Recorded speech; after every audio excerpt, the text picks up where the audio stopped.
Bien. Alors, je vais prendre la liberté quand même de répondre avant que les uns et les autres, notamment Philippe, reviennent. Bien. Alors, je vais commencer par vous, Nicolas, parce que moi, je n'ai pas le sentiment des notes. J'ai même écrit un bouquin, je fais des propositions pour le renouveau. Je pourrais le dédicacer si vous l'achetez. Ouais, parce que disons, hein, on est des artisans, des sous-gardes, vous savez. Alors, sur les droits de mutation, ce qui est en train de se passer, et c'est là où nous sommes directement liés à ce qui se passe au niveau national, c'est les grosses propriétés sur les maisons Laffitte ne se vendent plus guère. Pourquoi? Parce qu'il y a eu une fuite du capital. Il ne faut pas vous casser la tête. C'est que les investissements pour les maisons importantes, effectivement, ne se font plus parce qu'il y a une fuite réelle de capital hors de France. Il faut quand même regarder ça. Vous ne pouvez pas avoir un ISF qui matraque, des gens qui vont avoir des surtaxes dès lors que c'est 75% des revenus. Ça a des conséquences sur les achats immobiliers. Je suis désolé. C'est ça qui est en train de se passer. Et effectivement, c'est la première fois en 25 ans où j'occupe le poste qui est le mien que nous avons le non-respect de nos prévisions. C'est la première fois. Donc, il faut pas me raconter que c'est une problème cycliste. C'est un problème de fuite des capitaux hors de France. C'est ça qui est en train de se passer. Et à force de nier la réalité sur...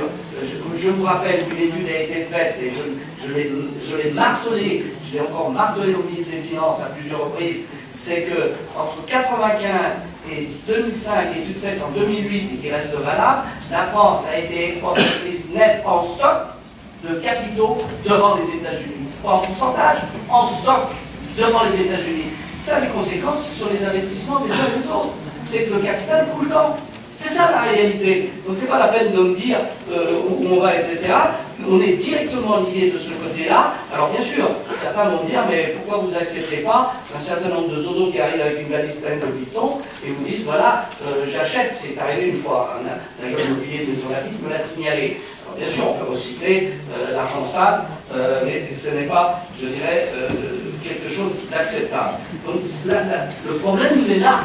Le problème, il est là. Et nier cette réalité que nous sommes directement sur des marchés comme le Vésinet, comme Maison Laffitte, comme ailleurs, ce qui part actuellement, effectivement, si vous allez à Sartrouville, vous avez effectivement des ventes immobilières, je dirais, de classe populaire. Mais les grosses ne partent plus. Ça, c'est évident. Et donc, alors, la vie dans 5 ans, cher ami, j'espère, moi je voudrais faire l'exercice également sur la France dans 5 ans. Je ne sais pas où on va. Hein? Bon. Alors, en revanche, dans le PLU, on a effectivement des projections de ce type et on nous en parlera. C'est-à-dire, qu'est-ce qu'on fait? Moi, l'objectif que j'ai pour la ville de Maison Laffitte, je l'ai dit, c'est qu'elle reste à taille humaine et que nous gardions notamment le caractère de notre cadre de vie sans refuser, bien évidemment, un certain nombre de constructions. Mais de là à faire 376 logements, 19 logements dans la période triennale, ça c'est une utopie, c'est du fantasme à la Buffalo. Je suis désolé. Donc là, il faudra revenir là-dessus, et j'entends bien qu'on y reviendra. Donc ça, c'est le point important. Alors, maintenant, alors sur l'eau, effectivement, on a du durable. Sur l'assainissement, on vous répondra, parce que ce sont des points tout à fait particuliers, et je m'intéresse parce que ce sont des budgets annexes qui sont importants, qui font la trésorerie de la ville également, comme vous le savez, mais sur les réponses précises que vous avez posées, on vous répondra soit l'autre, s'il a la réponse, ou plus tard, si on vous les donne. Alors, je voudrais quand même revenir sur un point, monsieur Boutonnet. Merci de ce que vous avez dit en introduction. Et effectivement, vous nous dites que tout ça, ça va prendre du temps. Les courbes, les politiques économiques, de toute façon, elles sont toujours, l'impact est toujours à 18 mois, on le veuille ou non. Lorsque l'on fait des investissements, lorsqu'on fait des plans de relance, c'est à 18 mois, ça ne se fait jamais en claquant des doigts. Et le plan de relance, moi, je n'en vois pas actuellement. Alors, il y a un problème majeur qui a été souligné et qui a fait l'objet, comme vous l'avez vu, parce que vous lisez la presse comme moi, et d'autres rapports, qui a été les échanges entre le FMI et la Banque Centrale Européenne et la Commission, laquelle la Commission, je viens de vous le dire, vient de sortir, c'est tombé dans un communiqué il y a 2 jours, disant que la zone euro était en récession. Bien, la zone euro. Je ne parle pas de la France, puisqu'on est à 0,4, mais la zone euro, la Commission estime qu'elle est en récession. Donc ça va. C'est le problème du multiplicateur de la dépense publique. On a cru pendant des années que lorsqu'on coupait dans la dépense publique 100, on avait une baisse du PIB de 0,5, mais c'est faux. Quand on coupe de 100, on a une baisse de 1,6 dans le PIB. Et c'est cette politique de purge à la Laval qui a été imposée par à la fois la BCE, la Commission et Berlin, qui nous met dans la situation où nous sommes. On va vous casser la tête, c'est ça la réalité. Et c'est extrêmement grave, oui, parce que les investissements des collectivités locales, c'est 72% des investissements publics. Il faut que vous sachiez que dans le budget de l'État aujourd'hui, les investissements représentent 4% du budget. Il y a 10 ans en arrière, ils représentaient 20%. Et donc, il n'y a plus d'investissement dans ce pays, et c'était extrêmement grave, parce que, bien sûr, que la croissance, c'est de la consommation, mais c'est aussi des investissements, et ce pays n'investit plus, et c'est dramatique. Et ça dure, quand on lit notamment toutes les statistiques de la Banque de France, ça dure depuis une dizaine d'années, où on a une croissance des investissements qui plafonne à plus de 2% par an, c'est-à-dire rien du tout. Donc on a un véritable problème d'investissement dans ce pays, et c'est la raison pour laquelle, parce que si vous voulez faire une incidente sur ce que vient de dire Draghi, moi je veux bien, mais regardez bien ce qu'il a dit, regardez bien la fin du communiqué, quand il dit notamment, moi je reprendrai à partir de mars-avril, quand l'arrêt de la Cour sera tombé, parce que pour l'instant, il ne fait rien, parce qu'il attend le résultat de l'arrêt de la Cour sur requête des Allemands. Et donc, il dit très clairement, je prendrai 12% des avoirs des institutions européennes, à savoir la BEI, c'est déjà mutualisé au niveau interétatique, donc c'est pilote, ça ne sert à rien, et 8% de tout, non. Et ensuite, il vous dit, je prendrai 80% par mois des banques centrales des États. Ça signifie quoi? Ça signifie qu'on est en train de renationaliser la dette au niveau des banques centrales, et certains commencent à se dire, eh bien, c'est le commencement de la fin, puisque ce n'est plus la Banque centrale européenne qui garantit, il n'y a plus d'unité de la zone euro, ce sont les banques centrales des États qui vont racheter la dette, et indépendamment de ce qui va se passer avec la dette. Donc on a un vrai problème aujourd'hui pour ce qui est effectivement de la politique économique conduite dans ce pays dont nous sommes directement impactés. Alors, qu'est-ce qu'on peut faire? Premièrement, effectivement, nous engageons Espalia, qui va essayer de nous aider à réfléchir, savoir comment on peut restructurer et comment on peut mutualiser, y compris en interne, un certain nombre de services, de telle manière qu'on fait des économies de structure. Et croyez-moi, ça risque d'être difficile et ça risque de pas être à la hauteur de ce qui nous tombe sur le bras par ailleurs. Donc ça, c'est... Ensuite, il faut travailler aussi, je le redis, sur les recettes.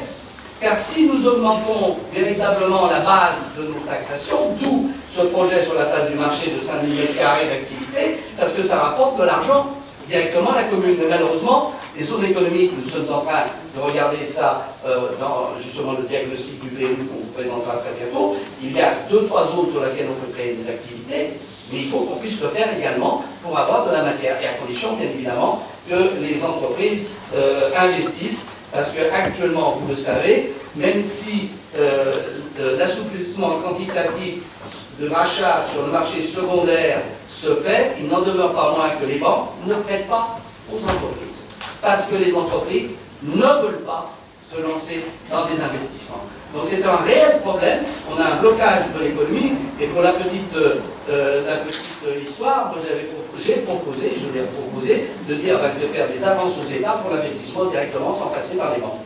C'est-à-dire d'avoir directement des banques centrales des investissements pour la banque. Et ça c'est au niveau, je dirais, à la fois national et européen. Donc aujourd'hui, on a véritablement, et vous avez vu l'image de ce pauvre Pinoudoulier qui est coincé, je dirais, dans l'effet de ciseaux, donc il est vraiment mal en point, il fait aïe. Alors ça signifie quoi? Faire des économies, oui, c'est évident.